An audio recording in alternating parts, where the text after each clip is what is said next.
যখন হেমা মালিনীর নাম ভূমিকায় ওনার আগে বলা উচিত।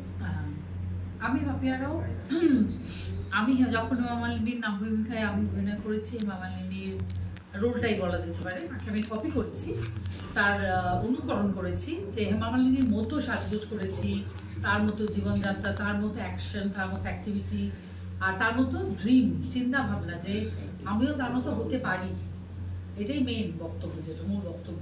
এবং সেখানে আমার করতে গিয়ে সত্যি কথাই একটু ভাবছিলাম যে আমি এই রোলটা কি করতে পারবো, এত বড় একজন নায়িকা, তার আইকন একটা অ্যাক্ট্রেস, তাকে আমাকে অনুকরণ করতে হবে। কিন্তু আমি চ্যালেঞ্জিং বলবো না, আমার ভালো লেগেছে। আমি নিজে একটু সাজগোজ যেন করতে ভালোবাসি, কলেজ ডেজ থেকেই ড্রিম গার্লকে কপি করা খুবই একটা নর্মাল প্র্যাকটিস আমাদের নিজেদের বন্ধুদের মধ্যেও। তো সেই জন্য রোলটা আমার কাছে একটু একটা ভালো অফার মনে হয়েছে এবং আমি খুব খুশি রোলটা পেয়ে, এবং খুব ভালো করে আমি চেষ্টা করেছি ভালো করে অভিনয়টা করতে। এখন দর্শক বলবে কিভাবে আমি কিরম করেছি। এইটা নিয়ে আমার একটা বলতেই হবে যে এই কনসেপ্ট, যেহেতু আমি প্রথম দিন থেকে পারমিতার সঙ্গে এই ছবিটার সঙ্গে আছি আর কি, যেহেতু পারমিতা আমার বন্ধু, রোজই কথা হতো, পাপিয়া পারমিতাকে একটা কথা বলতো যে আমার না অভিনয় করার ইচ্ছা আছে, কিন্তু পারমিতা বলতো করো, দেখো অভিনয় করার জন্য তো নির্দিষ্ট কোনো বয়স, চেহারা, সময় এটার তো কোনো দরকার নেই। অভিনয় করার জন্য একটা প্যাশন দরকার, আর অবভিয়াসলি ক্রাফটটাকে জানা দরকার, আর ক্রাফটটা সম্পর্কে প্রত্যেকদিন আপডেটেশন দরকার। তো তখনও মজা করে বলতো, হ্যাঁ আমি একটু আধটু অভিনয় করবো, আমি তো আর হেমা মালিনী হবো না, মানে যেটা আমরা সাধারণত বলি আর কি, একটা কলকিয়াল একটা উদাহরণ দিয়ে।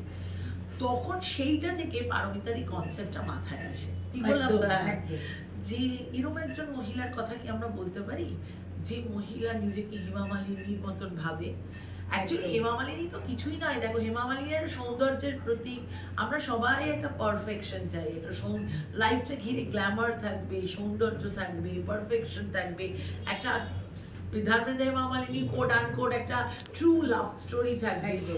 অ্যাকচুয়ালি আমরা প্রত্যেকেই বোধহয় আমাদের প্রত্যেকেই, আমি যখন হেমা মালিনীর চরিত্রগুলো এইটার পেছনেই ছুটছি, ছুটতে ছুটতেই জার্নিটা নিয়েই বোধহয় আমাদের গল্পটা, তাই তো? একদমই তাই, একদমই তাই। এখানে ডেফিনেটলি সবাই জেনে গেছে এখন যে এটা বায়োপিক নয়, আর হেমা মালিনীর বায়োপিক হলে কেমন হতো আমি জানি না। আমি একবার হেমা মালিনীর সঙ্গে আমার দেখা হয়েছিল লাইফ অফ পাই, একটা প্রিমিয়ার বম্বেতে হয়েছিল। ওনাকে দেখে ভীষণ প্র্যাকটিক্যাল, অপূর্ব সুন্দরী, কিন্তু ভীষণ প্র্যাকটিক্যাল লেগেছিল। মানে মনে হচ্ছিল উনি তদারকি করছেন, না ওটা ওখানে সাউথ ইন্ডিয়ান মহিলা যেরকম ভাবে খুব প্র্যাকটিক্যালি তদারকি করেন ওই বয়সে। সুতরাং তুই ভাবতে পারবি না আমি মানে ওই হেমা মালিনী ড্রিম গার্ল থেকে ওই শায়ের কি গজল, ওইটা থেকে উনি সুইচ অন অফ করেন, এমন ভাবে বেরিয়ে যান। এইটা যারা ওনার সাথে কাজ করেছে তারা জানে। আমি একবার দুবার দেখেছি, দেখে আমার এটাই মনে হয়েছিল। আর আমার এখানে আমি যখন হেমা মালিনী ছবিতে ধর্মেন্দ্র আছে, হেমা মালিনীও আছে, তাহলে আমি কি করছি মাঝখানে? আমি ধর্মেন্দ্র, হেমা মালিনী যাকে ধর্মেন্দ্র মনে করেন, সেই চিরঞ্জিত চক্রবর্তীর যে চরিত্রটা করেছেন, সেই চিরঞ্জিত চক্রবর্তীর স্ত্রীর ভূমিকায় আমি অভিনয় করছি। এবং সেই মহিলার নাম হচ্ছে নন্দিনী। নন্দিনী আমাকে পিছু ছাড়ে না, 25 বছর ধরে নন্দিনী। কিন্তু এই নন্দিনী ছবিতে সে কেমন নন্দিনী, আমি এতদিন ধরে যে যাপন করেছি নন্দিনীর, ওটা তো বলা যাবে না, বললেই এখনই পারমিতা চিৎকার করে আকাইটা আমি বলতে গেছিলাম, পারমিতার বন্ধু বলা যাবে না, ও ইনডিরেক্টলি বলছে যে না না আর এগোচ্ছি না। তার কারণ এইটুকু ভরসা করছি আপনাদের কাছে, এইটুকু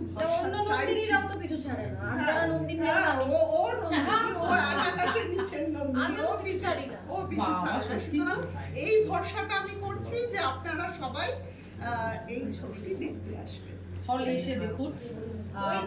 শুরু করবো, যেহেতু বায়োপিক নয়, এটা সব থেকে গুরুত্বপূর্ণ বিষয়। সেহেতু প্রত্যেকটি নারীর মধ্যেই, আমি যখন হেমা মালিনী হতে পারে, আমি যখন মাধুরী দীক্ষিত হতে পারে, আমি যখন রেখা হতে পারে, প্রত্যেকটি নারীর মধ্যেই আমি যখন এরকম একটা স্বপ্ন থাকে, সেই সব নারীদের গল্প এটা।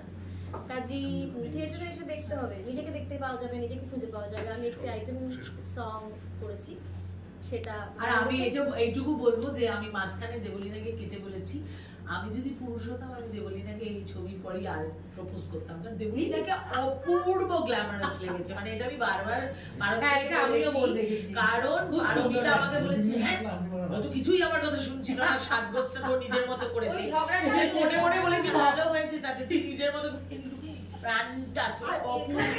চিরঞ্জিত দাকে যা লেগেছে, ছোটবেলায় প্রথম ছবি আমি করেছিলাম চিরঞ্জিত দার সঙ্গে, কিন্তু এখন পুরো ক্রাশ হয়ে গেছে।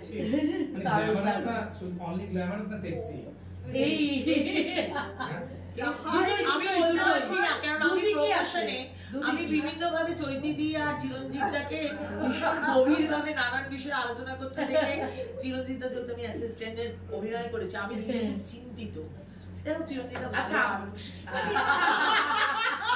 আচ্ছা আমি একটা কথা বলতে চাই, আমি নতুন অভিনয় করছি, আমি কলেজ ডেজে করেছি অভিনয়, সেটা অনেকদিন গ্যাপে করছি। তো আমি নিজে তো আমি সিলভার স্ক্রিনে দেখার জন্য নিজেকে খুব এক্সাইটেড। তো আমি চাই আপনারাও দেখুন যে আমি কিরকম কাজ করলাম, সেটাও আমার মনে হয় নামটা আপনাদেরকে টেনে, আমি নামটা খুব ক্যাচি, হেমা মালিনী। আমি যখন হেমা মালিনী দেখতে হবে কবে 12ই সেপ্টেম্বর আমাদের নিয়ারেস্ট সমস্ত মুভি হলে সব রিলিজ করবে, তখন আপনারা প্লিজ মুভি হলে আসুন, সিনেমাটা দেখুন, খুব ভালো লাগবে, পরিবার নিয়ে বন্ধুদের নিয়ে আসবেন, সবাই খুব এনজয় করবেন। Thank you.